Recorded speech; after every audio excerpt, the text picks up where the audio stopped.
Let me give you a story about my life.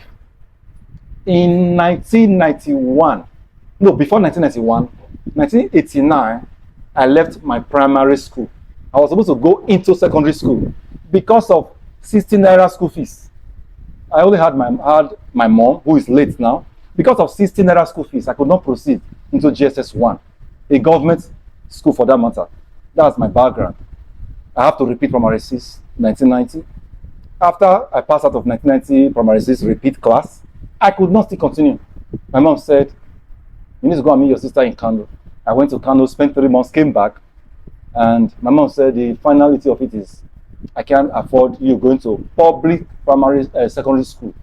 I have to go and learn work. In quotes, learn work.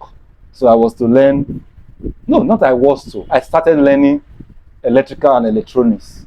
Go to work, having a master, there and that.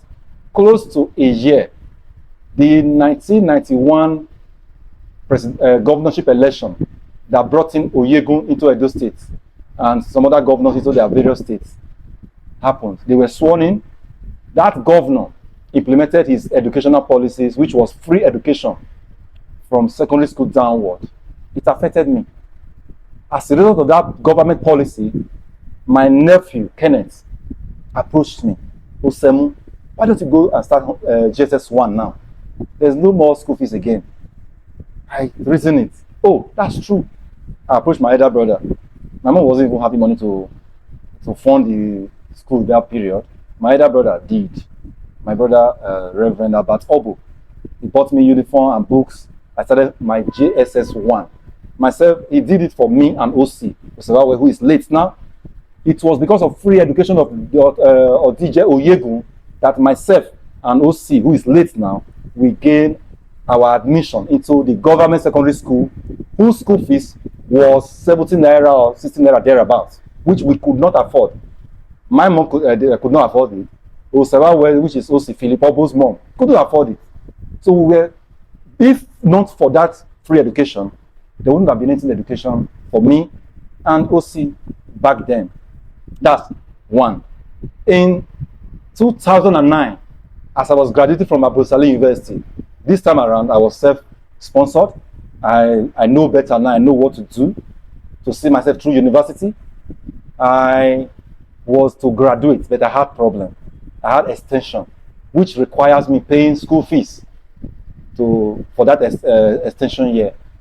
And before then, school fees was 18,000 naira for law students. But because of another governor, the school fees was increased from 18,000 naira to 63,000 naira or more. That affected me because I was self-sponsored. I could not do one or two things that I was supposed to do to raise that school fees.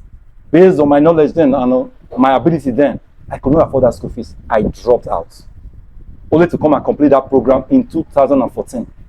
You can see my point. I'm not trying to blame government, blame governor, but I'm only buttressing the facts that wherever you are, whatever you are doing, whether in the business sector, whether in the public sector, whether in your family, in your church, wherever you are, the governmental policy of any governor within the state or the president, the country as a whole, is affecting you, your decisions, your goals, directly and indirectly. The same way it affected me, the same way it's affecting other people, even right as I make this video right now. Let's come to think of it. When I was in law school, 2016, this lecturer was from, I was told she was from Edo State. I never met her. A female lecturer. I was in the burial ceremony and all the rest. I heard a lot about the lecturer. Walked along Benin Ekpoma Road, bad roads. You can see, exactly, I'm just giving that as an instance. It doesn't mean that's because of bad road that year. A lot of things are happening.